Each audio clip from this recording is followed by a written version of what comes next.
All right. Hey, IMGs, listen up. If you are looking at what you need to do to be competitive in the upcoming match or in any match cycles in the near future, this is for you, okay? So I'm going to go right in. The first thing I want to define is what is the meaning of competitive.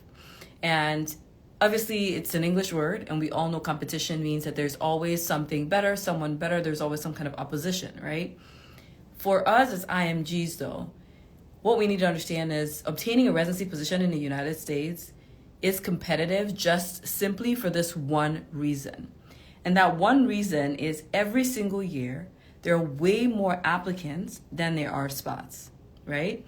If you are applying for a residency position and there are already more applicants than there are available spots, what that means is the process is competitive just off the bat. So if we already know that the process is going to be competitive off the bat with baseline information, meaning at the starting point, there are already way more positions than applicants, then we ought to think about what makes us get left out each year, right? The second thing I want to mention with that is, even though there are more applicants in the general pool than there are spots, when it comes down to certain specialties, there are even fewer spots for those designated specialties. So what do I mean by that? If you look at, for example, a specialty like internal medicine that always has more spots in the match than a specialty such as maybe plastic surgery, dermatology, where they have way fewer spots in the match, you'd always find that you get more IMGs fitting into the specialty with the most spots. One, because more IMGs gravitate toward that is one reason. But the second more important reason is because there are fewer positions available for the other specialty that we're seeking, and therefore they make the entry requirements more stringent. The other question we have to ask ourselves is, who is the ideal applicant into residency? The ideal applicant is a fourth-year medical student, oftentimes a fourth-year medical student of a U.S. medical school. Welcome aboard, welcome aboard, welcome aboard. We're talking about how to be competitive for United States residency, okay? So this session is for IMGs who are seeking to learn about what they need to do to be competitive for residency applications this year or in the near future, okay? So we were talking about breaking it down as to what makes residency competitive. Number one is fewer spots are available for the number of applicants that are present in the match. So that automatically means that some people are going to be left out. And to give you some even more detailed numbers, I'm trying to pull up the numbers here as well so that we can talk about it, because sometimes I think seeing is believing, right? However, if there are more spots in the match than applicants, what that means typically is some of us are going to be left out by default. So some of us will be prepared, but will still get left out, even though we did everything within our possible power, we may be left out by default. So then the question is, what do you need to do as an individual to help position you so that you do not get left out by default, right? I sent an email out the other day to members of my email list, and I told them matching is a 5-step process. And the reason I detailed it out like that is because I think sometimes we get so fixated on the end game. We get fixated on the last thing, which is getting the job, which is so important. But before you get there, there's a process, right? The 5 steps that are involved is one, first of all, creating an application inside of my ERAS. That's the first step. The second step is submitting your application to select programs. The third step is programs reviewing your application, which is the key step, and then inviting you to interview with them. The fourth step is your interview impression and interview result. And then the final step is the rank order list, which results in the match. So the only area that you have zero influence over is that final step, because it's algorithm driven and it's 100% dependent on the match. The algorithm is a computer-based system that takes the students list and the programs list and tries to align to see if the priorities are in line with one another, right? The goal of the match is to get the right applicant in the right spot the first time. So when you consider that, the other 4 steps that I mentioned are within the applicant's power. So creating an application set of ERAS is within your power. Submitting your application is within your power. Getting invited for interviews is within your power. Interviewing to make a meaningful, memorable, impeccable impression is within your power. So when it comes to you preparing yourself to be competitive, you have those 4 areas that you can absolutely impact and influence. You have those 4 areas where you have 100% control over. When it passes the interview into the rank order list creation and the match, that's the computer, that's the algorithm. Obviously, you create your rank order list, but how it links up in the system is outside of your control. But there are so many things that you can do from step 1 to step 4. And if you're tracking with me, I want you to tell me in the comments here what specialty you are applying into. Let me hear it in the comments, chat down here, and let me know what specialty you're applying into. We also have a Q&A box that you can fill out on the side, and you can use the Q&A to submit questions to me. All right. So back to the question of what do I need to do to be competitive for the match? We have to work on those 4 steps that are within our power. That is creating the application, selecting the programs we submit into, getting invited to interview, and creating a memorable impression in an interview. So I see a lot of responses, neurology, FM, IM. Okay, great, awesome. If you're joining in, tell us what specialty you're applying into. Now, because we've broken it down to 4 steps that we have influence over, the first step is creating the application. And so that is where we need to understand what it takes to create the application. The application is just not a form that lives on ERAS, but it's all the other aspects that you bring to the table. All right, I'm looking at my notes here so I don't lose track of what I'm saying.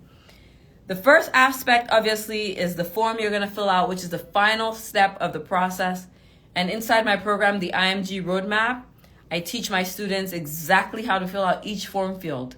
All right. But looking at the big picture, what am I going to bring to be competitive? I'm going to bring my USMLE scores, right? I'm going to bring my step 1 and my step 2 CK score. Step 1 is now pass fail. So most people are able to get past that. I don't want to be insensitive and say everybody, but for the most often, we're good, right? Step 2, even though it's no longer step 1 with the numerical value, step 2 has a numerical value associated with it. So we also have the opportunity to influence programs by presenting a numerical value on step 2 that is considered high enough that we make it past any screening tools. So screening tools are not hard set, they're not hardwired. Some programs would have it in place just because they get inundated with applications, and it's so much easier for them to just have a screening tool as a barrier so they can filter down and say, this is going to be our primary screening tool for applicants into a program. There are several other programs, though, that do not have set screening tools associated.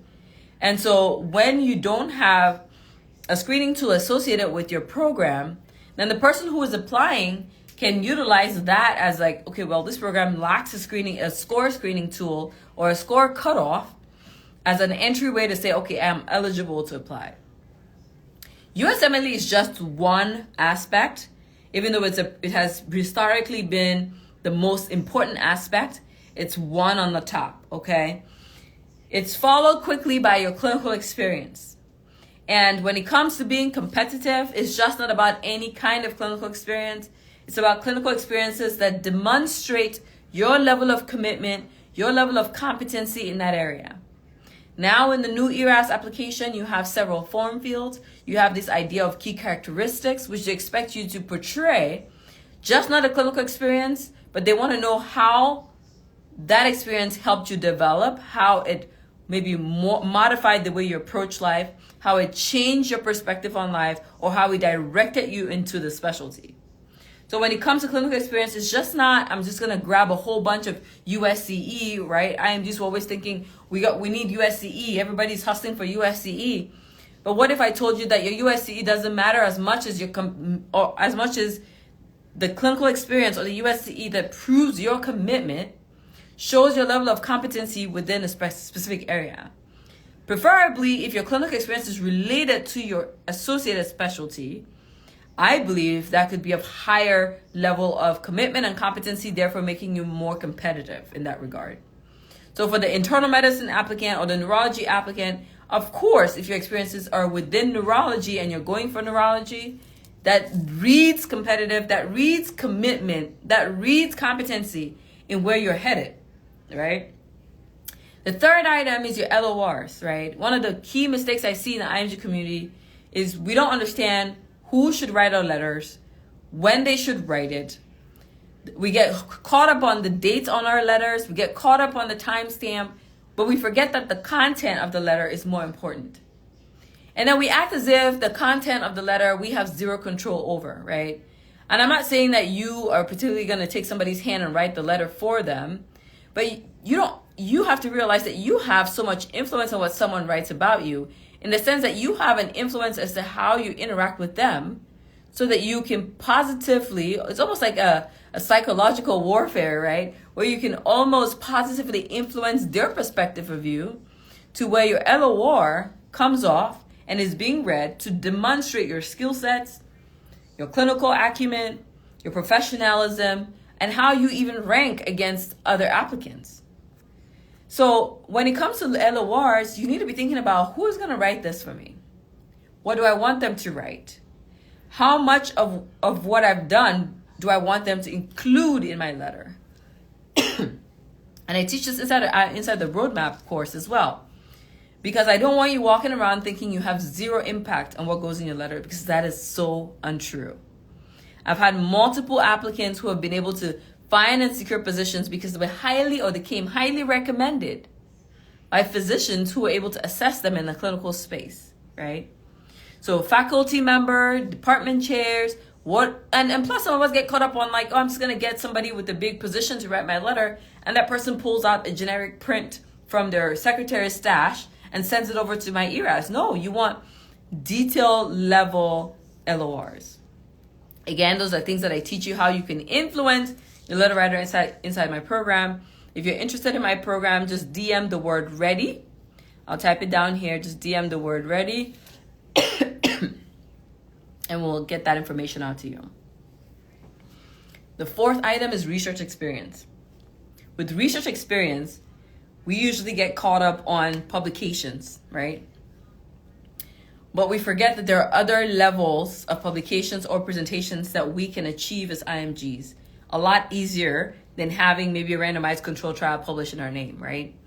We may not always get the randomized control trial, but we can obtain case reports and even meta-analysis, right? Smaller scholarly activities that we can include in that portion of application that asks for a research experience. Obviously, if you're going for a surgical specialty, general surgery, neurological surgery, orthopedic surgery, then you may even consider doing a research year.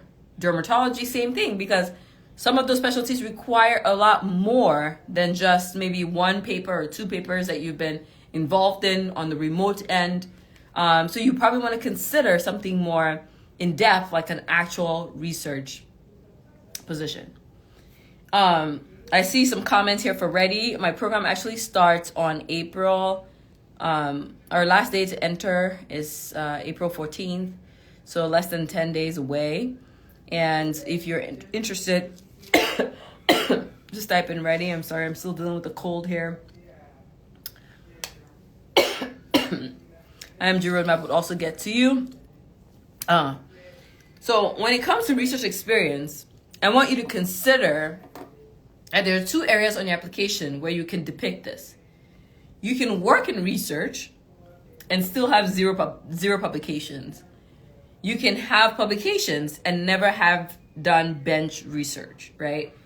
Not saying that either one is superior. I'm just saying you need to understand that in your application, you may have experience working on the back end of a research project without having a name on the publication, and that can also be included in your application, provided that it ties in with where you're headed, paints the picture of what you're trying to do.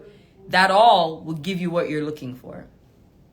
On the flip end, you can produce articles. You can write articles and produce articles on your own that add to the scientific literature and that are published under you through a third-party paper, a third-party medical journal or magazine, okay? Number five is extracurriculars. Extracurriculars are, I would say focusing on leadership roles, community service, volunteer work in the healthcare space. Those things do demonstrate your well-roundedness and your commitment to serving other people. And I think that that's a key area that you can definitely use in your application as far as creating a competitive edge. Number 6 is your personal statement. A compelling personal statement highlights your motivations, your experiences, your aspirations. It tells a story of who you are pertaining to where you're headed. So your personal statement should be specific for your specialty.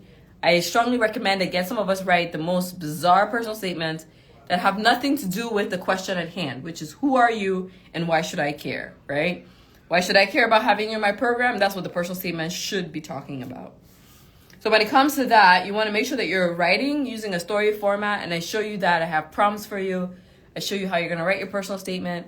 I give you personal statement ideas. We even have a vault of all our, not all, but the majority of our students, or some of our students who are comfortable with letting you see their personal statements. We have a personal statement vault where we store that so you can get that for inspiration.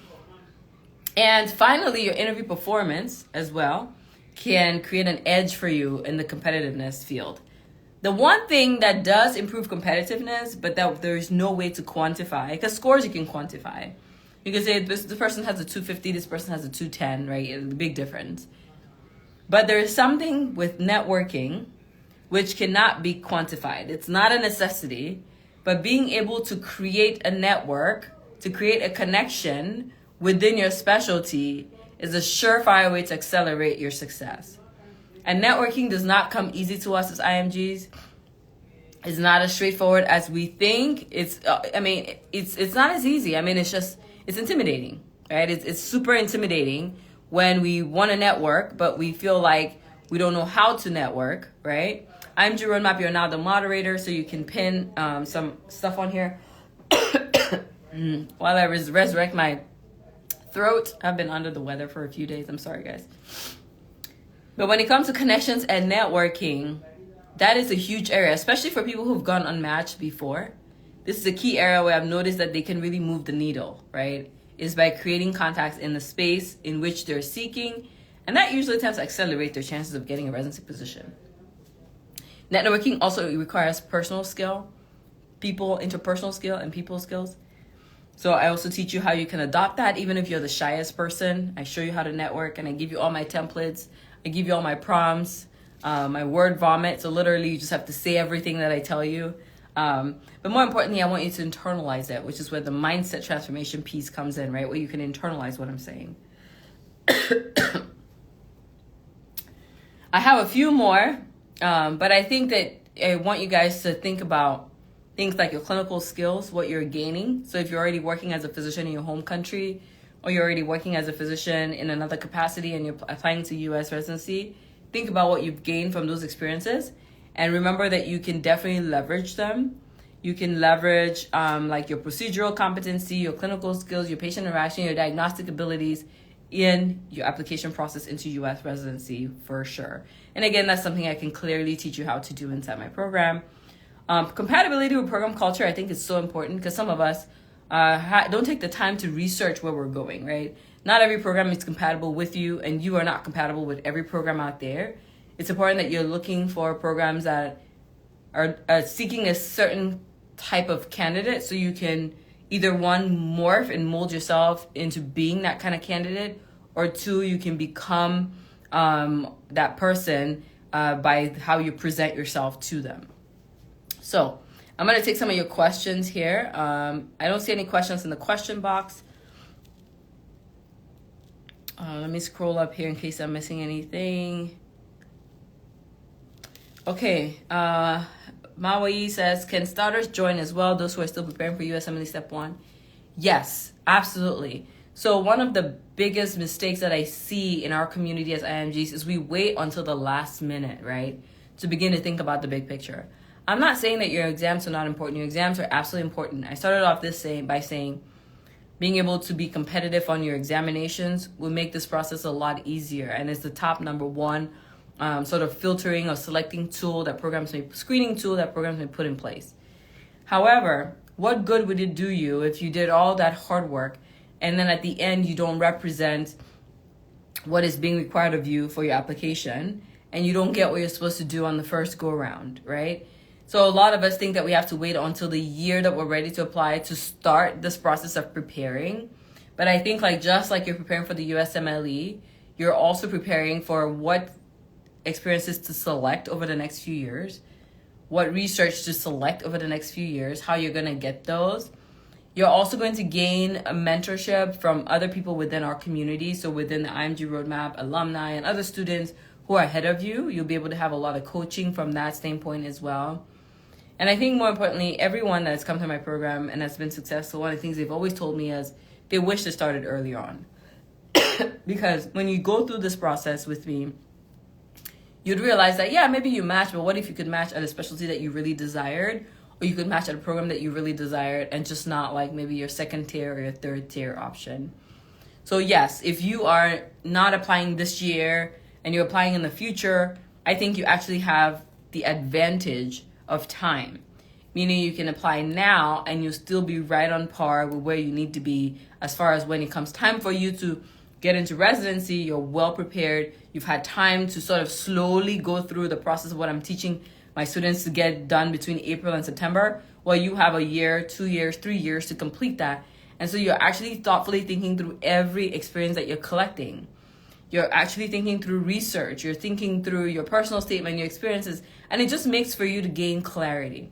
I think sometimes we undermine the power of clarity, right? Clarity is a strategy. If you can get clarity in your pathway as an IMG, that will save you time. It would save you money. Clarity is your ability to see things clearly. It's the ability to say, hey, I'm just at step 1 phase right now, but here's my plan over the next 6 months. Here's what I'm doing. Here's what I'm doing step 2. Here are the clinical experiences I'm doing. Here's what I'm not doing. Here's what I'm not wasting my time on. Because you can't implement a strategy if you're not clear on where you're headed.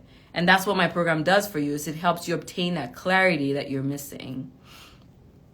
Marie France asks, as an IMG, when is the right time to take the USMLE? I always say the minute you're thinking about it, if you want to attend a US residency, just at that point, that's the right time to start taking it. There's no point in waiting, right? The only time to wait is if it's 10 years out for you or something like that. But absolutely, now is always the right time. That's my response to that. Now is always the right time. Sebi Alam asked me, how can I join the IMG Roadmap program? So if you want to join us, go right now to imgroadmap.com, or you can send a DM that says ready and we'll get you the information. Samar just joined. Yay, Samar. Samar was actually in the program last year, and she matched. I posted her on my stories today. I'm so proud of her accomplishments. Obviously, this it takes a village, but I'm just so happy for her. Rumi says, how good are LORs dated 1 to 1.5 years back from interview day? I think that the content of your LOR matters more, because even if your LOR was written a year ago, just the fact that what they wrote at that time is the same. Because even if you had it redated, it doesn't change what they wrote in that letter. Yeah, if you can ask your LOR writer to update it, that's great. But at the same time, the content, what they wrote about you, is more important than the date they signed it. Unless that date is so far outlandish. So someone else asked me how to join the IMG Roadmap. I'm going to put it here in the chat. imgroadmap.com. We're enrolling right now, so come join us. You will not regret it. And if you don't like it, in 30 days, you can write to me and we'll get you removed and refund you anything you've invested into the program 100%. No questions asked.